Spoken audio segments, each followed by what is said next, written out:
Okay, let's unpack this. For this deep dive, we're really going beyond, the usual history of dates and names. We're diving deep into the philosophical foundations of world history itself, challenging the whole idea that human events are just, well, random or chaotic. Welcome to the deep dive. Yeah, today we're exploring a truly immense philosophical claim that history is fundamentally rational. Our sources come from some foundational introductory lectures, part of a really intellectually heavyweight philosophical system. So this isn't just about what happened. It's a framework for seeing all of human existence as this deeply necessary, rational, almost divine unfolding process. That's a huge claim. I mean, the stakes feel enormous. We're basically tracking the self-realization of what the source calls the world spirit or the idea. The proposal is that history and us within it are all part of some grand, maybe even preordained rational journey. Exactly. The absolute core idea we need to get hold of right at the start is this. History isn't just a pile of facts. It's governed by an absolute, self-determining reason, the idea. And this idea isn't just a concept. It's described as substance, infinite power, the ultimate agent that makes its own goals happen. It acts through itself. It doesn't need anything external to push it along. Okay, so our mission today then is to kind of dissect this massive framework, make this abstract rationality a bit more concrete. We need to figure out, I think, three main things. First, how does the philosopher even categorize historical writing? Because apparently not all history writing is the same. Second, the big one, the mechanism. How does this perfect, self-sufficient reason actually connect with, well, our messy world, the world of conflict and selfish motives? Mm-hmm. And third, crucially, we need to look at the map of this whole rational journey, tracing the stages geographically and conceptually of humanity's development towards full self-consciousness, especially consciousness of freedom. We're looking for those moments where you see the pattern, where it stops looking like just one thing after another and starts looking like a necessary design. Right. Let's start with the writing of history itself. The sources make it really clear that before we even analyze events, we have to understand the approach, the spirit the historian brings to the material. That seems key. Absolutely. The way history is presented falls into three distinct modes, three ways of understanding. Each one reflects a different level of, let's say, conceptual depth in how it engages with the facts. And really, only the third one gets us to that philosophical necessity we're aiming for. Okay, so the first mode, the most immediate one. That's original history. Think of it as history written by the contemporary witness. The historian actually lived through the events, maybe even took part, like Thucydides on the Peloponnesian War or Herodotus writing about the Greeks and Persians. Their job, fundamentally, is to take these events, which are just sort of external happenings, and bring them into the realm of intellectual representation. The German term used is Vorstellung. Representation, like creating a mental picture. So they're taking something fleeting, something lived, and making it communicable, lasting. I like that phrase the sources use. They set the facts up in the temple of Mnemosyne, the temple of memory, giving them eternal life. Exactly. It's an act of, you could say, spiritual preservation. When you read original history, you're essentially getting the consciousness of the historian, which is also the consciousness of that era. Because the historian and the events share the same cultural spirit, the writer doesn't need to add a lot of personal reflection or deep analysis of motives. The events, in a way, speak for themselves. It's the raw material. Okay, makes sense. Raw material. Then we move up a level to reflective history. This is history written about events the writer didn't personally experience. So the writer approaches it with their own mindset, their own spirit, right? And that can cause issues. Yes, this category is much broader and actually more complex. It's broken down into a few varieties. First, you have things like compilations or general surveys, trying to cover huge time spans or the whole world. To do that, you have to abstract, you have to summarize. And that inevitably leads to what the source calls a drier narrative. You lose the unique flavor, the specific reality of the original accounts. Yeah, I can picture that. Like some Roman histories Livy, maybe, covering centuries. You get these summaries. This year there was a war with the Volscians. The consul died. It's abstraction, but it loses the vividness. Precisely. Then you have the opposite kind of problem with what's called particularizing history. This type tries really hard to recreate the feeling of the past by piling on excessive detail, every little scrap of information. The source specifically compares this to Sir Walter Scott's novels. Ah, okay. Scott's historical novels, yeah. Packed with descriptions of clothes, dialects, scenery. Why is that seen as a lesser form of history, though? Because the effort to capture that immediate individual feeling actually ends up confusing the main point, the bigger picture. all that detail, whether a specific soldier was named John or James, becomes kind of irrelevant to the larger historical movement. Focusing too much on the tiny, accidental details obscures the universal, the necessary element the philosopher is looking for. I see. So reflective history can be either too abstract, like the big surveys, or too bogged down in specifics, like the particularizing kind. But the most problematic one seems to be the pragmatic variety. Yes, the pragmatic historian. This is the one who looks for lessons, for morals, for practical takeaways from history. They see history as a kind of instruction manual. If we just study the past, figure out the rules, we can apply them to the present and avoid mistakes. They want to make the past relevant for today's problems. But the critique in the source is quite harsh, isn't it? It says the lessons are often useless. Why? Well, the core reason given is that no two instances are exactly alike. A general rule you pull from some past event might be totally unhelpful when you're facing a really complex situation now. The conditions are different, the underlying spirit of the times has changed, the specific context is unique. So the pragmatic historian is sort of looking for simple repetitions, while the philosophical view is seeking necessary development, which is different. And the source saves its sharpest words for the worst kind of pragmatic history, the kind that gets into petty psychology or moralizing. Can you give us a sort of modern feel for what that looks like? Sure. Think about analyzing a major political decision today. Instead of looking at the objective economic factors or the geopolitical pressures or the actual legal framework, this kind of historian focuses entirely on, say, the leader's supposed childhood issues, or personal grudges, or maybe jealousy towards a rival. Like explaining a huge international crisis by saying one leader just, I don't know, woke up on the wrong side of the bed instead of looking at the balance of power and national interests? Exactly that. They hunt for subjective motives, things stemming from individual quirks and passions. Or they just drop in these, sort of shallow, feel-good moral judgments about events or people. The source says they attack events and individuals in the flank with these moral attacks. They fail because they aren't grasping the objective situation, the universal idea, as the real driving force.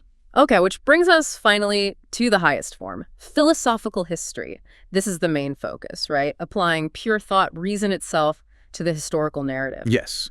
This approach is described as concrete and absolutely present. Why? Because it deals with the spirit, the idea, which is seen as eternally present. It doesn't have a past in the way transient events do. It's always there, unfolding. Its whole perspective is searching for reason and its guiding hand in events. Now, we have to tackle that common objection here, the accusation of imposing a theory onto the facts, the a priori charge.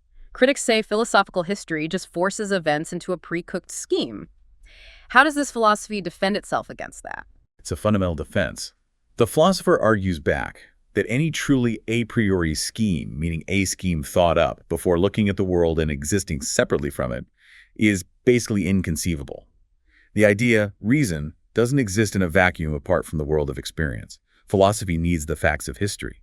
The only thought or presupposition brought to history is that simple foundational belief. Reason governs the world. You have to sort of assume it's truth to begin with, but the real ultimate proof comes from studying world history itself.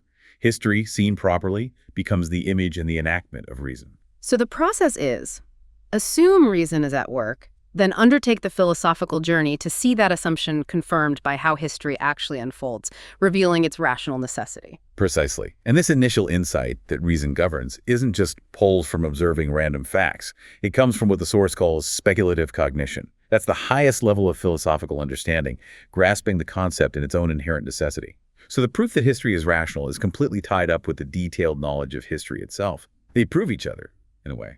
Okay, if we accept this premise that absolute reason, the idea, is the underlying substance and power driving everything, the next big question is, how does that actually work? How does this perfect abstract reason translate into the messy, chaotic, often brutal reality of human events we see? Where does it live in our world? Well, reason is described as substance, infinite power, the source of everything. But its most important manifestation for history is spirit. And the absolute sole, authentic property of spirit, according to the source, is freedom. Okay, let's pause on freedom. That word carries a lot of baggage today. Individual rights, political liberties. Is that what's meant here? It's fundamentally different, actually. We need to contrast spirit with matter. Matter has gravity, right? It tends towards an external center. It's dependent. It finds its identity outside itself. Spirit, on the other hand, its center is within itself. It's defined as self-sufficient being. And if I am self-sufficient, I am free. So freedom here isn't just a state of being, like having rights. It's a dynamic process. It's the constant activity of negating anything that threatens that self-sufficiency, that inner center. So freedom isn't just something the spirit has, it's something it has to continually achieve and defend. Exactly. The spirit produces and realizes itself, and it does this through self-knowledge, through becoming aware of its own nature. And here's the really crucial, maybe counterintuitive part. If the spirit doesn't know it is free, it isn't truly actually free, even if in its essence, in and for itself, it is free. Wait, but if I feel free, or maybe just content, why isn't that enough? How does a philosopher draw the line between just feeling okay and this objective, realized freedom? The classic example given is the slave who is content with being enslaved. Subjectively, maybe they feel no inner turmoil, maybe even a certain comfort in their lack of responsibility. But objectively, their condition is the exact opposite of freedom. They're totally dependent on an external will. Crucially, they don't know their condition is wrong, or that they possess an absolute, inherent spiritual right to self-determination. So self-awareness, the knowledge that freedom is the very essence of spirit, is the absolute prerequisite for freedom to become real, to be actualized. And that's why world history, for this philosophy, is the story of the spirit gradually developing the consciousness of its own freedom. Moving from knowing that only one person is free to knowing that some are free, to the final stage of knowing that all humans are free just by virtue of being human. Okay, that sets up the goal, realizing universal self-conscious freedom. But it brings us back to the how.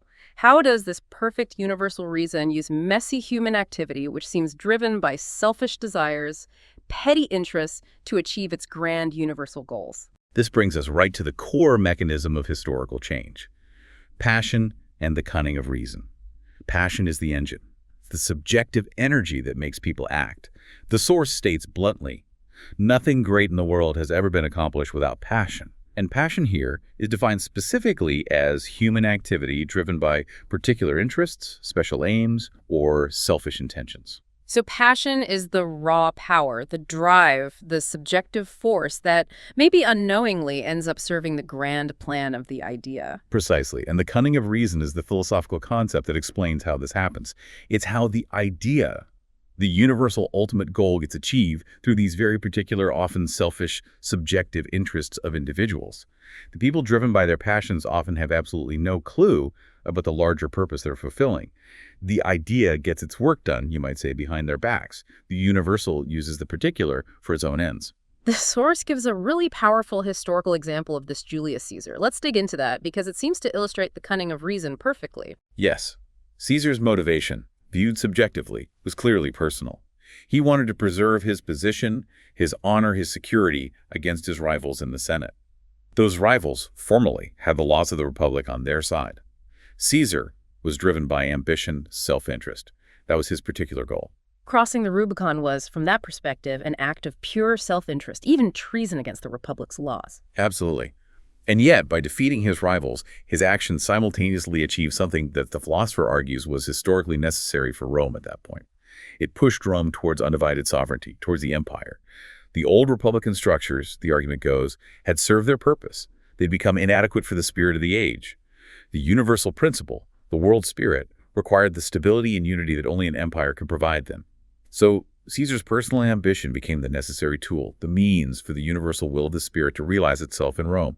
The idea used Caesar's specific character. But wait, the source then talks about the fate of these world historical individuals like Caesar or Alexander or Napoleon. The idea uses them, achieves its goal, and then discards them. It mentions they die early or are murdered or exiled. They fall aside like empty husks. Oh, that sounds incredibly harsh, almost, well, morally questionable. How does the philosophy square this apparent brutality with divine reason? It's a crucial point about what could be called necessary tragedy. These great figures, these world historical individuals, are seen as the executors of the spirit's will. Their real power isn't just their personality, it's that they tap into the underlying pulse of the age, the universal need, and they make it happen. They consciously choose immense effort, conflict, struggle over personal happiness or quiet, private morality. They are consumed by their passion for their universal task. But once that universal goal is achieved, their specific character, the very ambition and drive that made them effective tools, is no longer needed by the spirit. Exactly. The idea moves on to its next stage. The individual gets the perhaps cold satisfaction of having achieved the concept they embodied, but peaceful enjoyment, personal happiness, that's generally denied them. Their destiny is often to be instruments, maybe even sacrificial ones. The text acknowledges this provides a fearful consolation for envious people, those who resent greatness and try to tear it down by focusing on the great person's private flaws or motives. But the free person, the one who understands the necessity, acknowledges their greatness and even rejoices in it as a necessary step for humanity. A mighty figure in achieving the universal inevitably has to trample many an innocent flower underfoot. That's part of the tragic necessity. Wow, that paints a picture of intense, almost ruthless necessity driving history. Before we move to the geographical stages, let's quickly clarify that very specific philosophical term that's central to this whole dialectical process.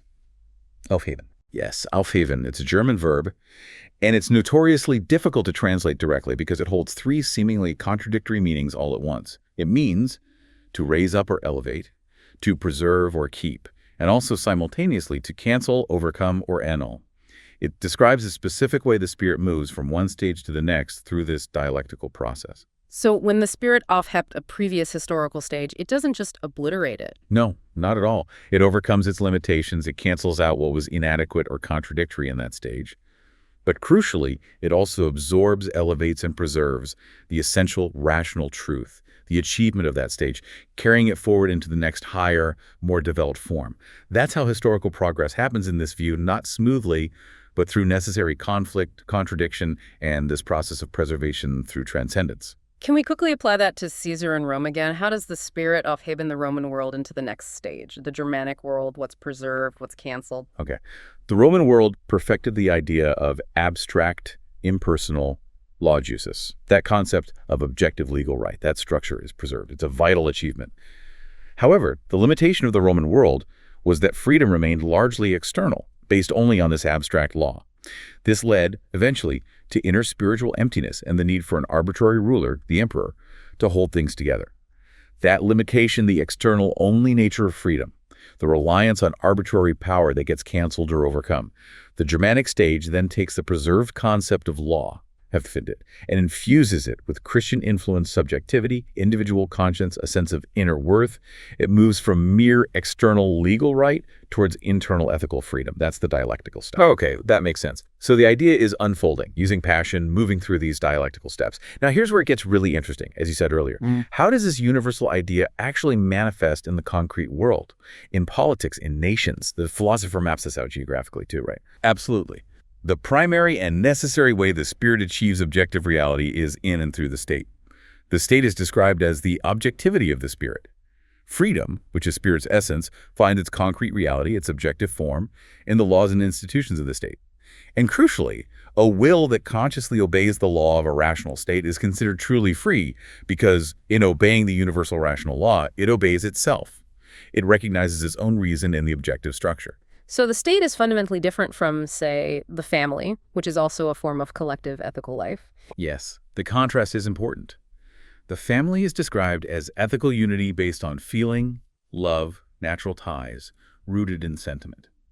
The state, however, is ethical life, grounded in conscious thought, volition, and knowledge, all expressed through universal, publicly known laws.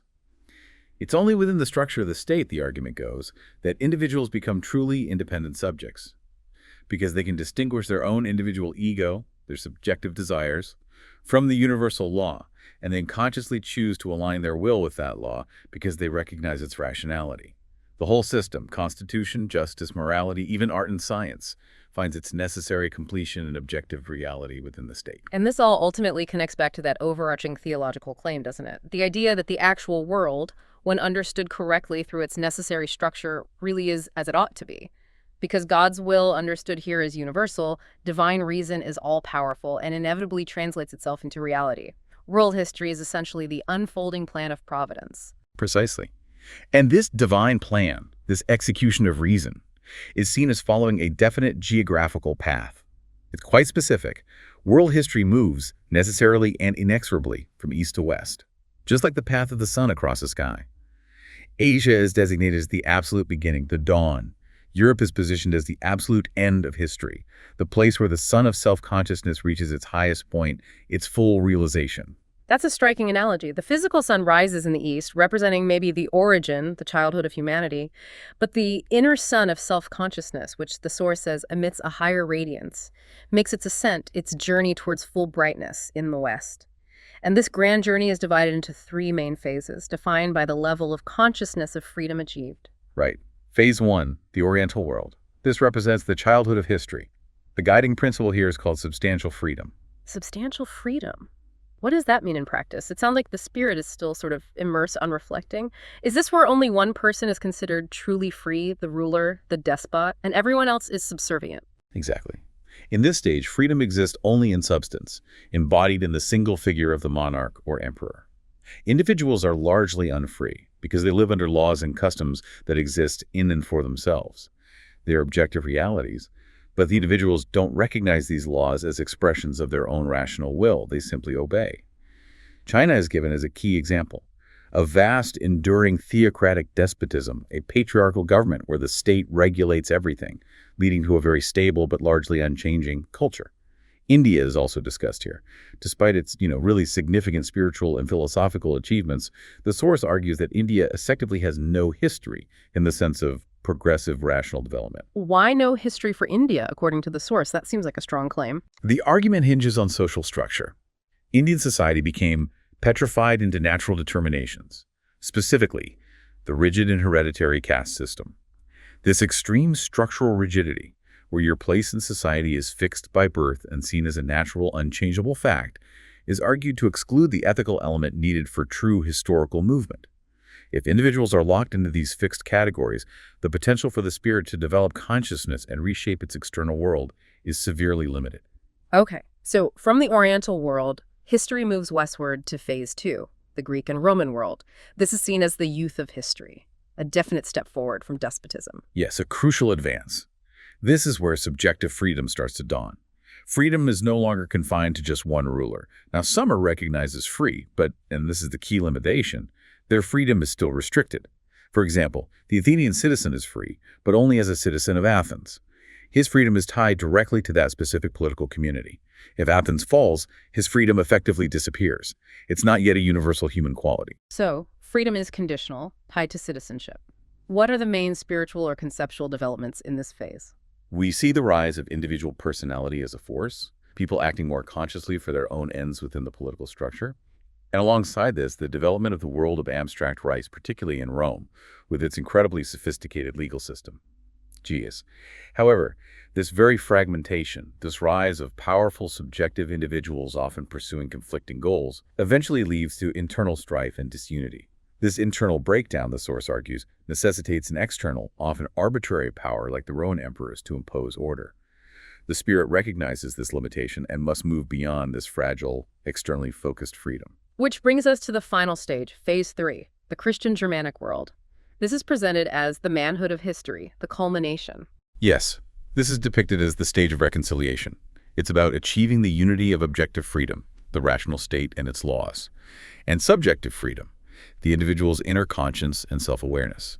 In this phase, freedom is finally recognized as belonging to human beings as human beings. It's the universal consciousness of freedom, the idea that every single individual possesses intrinsic worth and the capacity for rational self-determination. And how is this grand reconciliation, this unity of the inner and outer, achieved? What's the mechanism? According to the source, it's achieved primarily through the profundity of thought, specifically through philosophy, religion in its reconciled form, and the development of the rational state. Philosophy allows the spirit to come to full self-knowledge, to understand its own rational nature. This understanding then works to bring external reality, the laws, the Constitution, social ethics, into complete alignment with the idea of freedom. The state, in its ideal form, becomes the objective realization of a free, self-conscious community where the universal law and the individual conscience are in harmony. That is the ultimate goal of world history. The spirit creating a world that perfectly reflects its own rational free essence. Now, before we wrap up, we need to address a specific section in the source material that discusses what it terms the unhistorical continent, Africa. The language and the claims here are very much of their time and can be quite jarring. We need to be clear we're reporting the source's specific arguments here impartially. Yes, the assessment in the source is stark and unambiguous. Africa, proper sub-Saharan Africa, essentially is explicitly described as unhistorical and undeveloped. It's positioned as being geographically and spiritually separate from the main east-west axis of world history. The core argument is that the principle of rational, objective spirit, necessary for forming a true state and participating in historical development, hasn't emerged there. Events are seen as mere contingent happenings, accidents, lacking that connection to the universal spirit's unfolding that defines history proper. The text then goes into detail about the character of the Negroes, as it puts it, to illustrate this supposed lack of sketchal objectivity. What are the specific claims made? Yes, the source claims the defining characteristic is a consciousness that hasn't yet grasped any substantial objective reality, like a universal God or an objective binding law, and with the individual will could find its own rational basis. Man in this state is described as being essentially immediate, driven by impulse and passion, not having progressed beyond what the source calls the animal man in all his savagery and lawlessness. And this perceived lack of objective grounding is said to manifest strongly in their religion practices, described as sorcery and fetishism. Yeah. What does the source say about that? The source explains this form of religion as operating on the idea that human arbitrary will is actually the highest power, even over nature.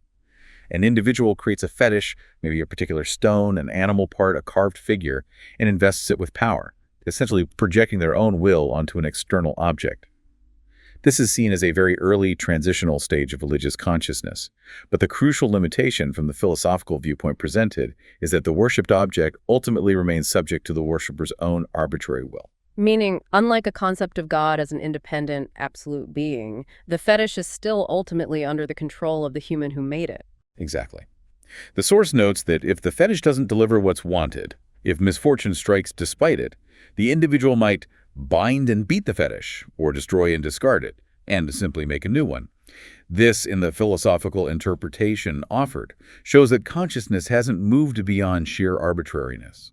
There's no conception of a higher absolute being that exists independently of subjective whim. And this perceived spiritual condition, this dominance of arbitrariness over objective law, is then linked directly to the social and legal structures described, particularly regarding morality and the existence of slavery. Yes, the source argues that because there's no developed consciousness of universal human worth or freedom, the value placed on human life itself is incredibly low, leading to practices that seem shocking from the later perspective.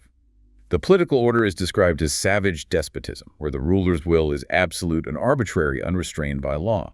Slavery is presented as the basic legal relationship, and the source explicitly claims that the people themselves see nothing wrong with it, citing practices like selling family members into slavery. The philosophical interpretation seems to be that because individuals aren't yet aware of their own intrinsic freedom as humans, they become treated and treat each other as mere things, objects without inherent worth. That's precisely the argument laid out. Because a rational state embodying universal freedom hasn't emerged, the existence of slavery, while objectively unjust from the perspective of the fully developed idea, is interpreted within that specific context as a kind of brutal necessity. It's seen as a moment in the transition towards a higher stage. In a condition defined by arbitrary will and violence, some form of external, even arbitrary authority, like a despot or slave owner, is needed to impose any kind of order, however harsh, until the spirit can develop further towards self-awareness and rational institutions. The text essentially concludes that due to this perceived lack of internal development and connection to the universal principle, Africa remains outside the main narrative of world history, which continues its necessary course westward. Okay, so let's try to bring this all together. We've taken a deep dive into this philosophical view of history as a rational, necessary journey of the world spirit. Yes, we've seen that the core claim is that history isn't random, it's driven by rational necessity, the idea. We looked at the different ways history is written, original, reflective, and finally philosophical, which seeks that underlying necessity. Then we examine the engine of change, how the universal purpose gets realized through the particular passions of individuals via the cunning of reason, using figures like Caesar as its instruments, even if they don't know it. And finally, we traced the map of this unfolding geographically from east to west and conceptually through the necessary stages of increasing freedom consciousness. From the Oriental world where only one is free, through the limited civic freedom of Greece and Rome where some are free, to the claimed culmination in the Christian Germanic world with its ideal of universal freedom for man as man. Right. And the ultimate goal of doing philosophical history in this view is really to understand that the actual world is as it ought to be, It's the defense of reality, you could say, against views that see history as just meaningless chaos or a series of unfortunate events. It demands finding the underlying reason beneath the surface turmoil. Our journey today traced how the spirit becomes aware of itself and how that self-awareness is freedom.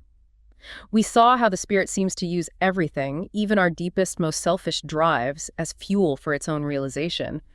And this leaves us with a pretty powerful, maybe even unsettling final thought for you, the listener, to reflect on. If this framework holds true, if the world spirit really does ensure its universal will gets done through our particular actions, even our passions, then does the modern individual who possesses this highly developed self-consciousness of freedom actually have more genuine self-directed agency?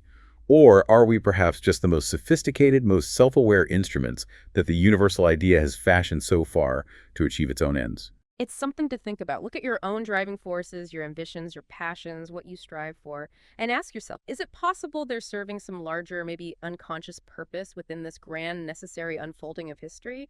Mull that over until our next deep dive.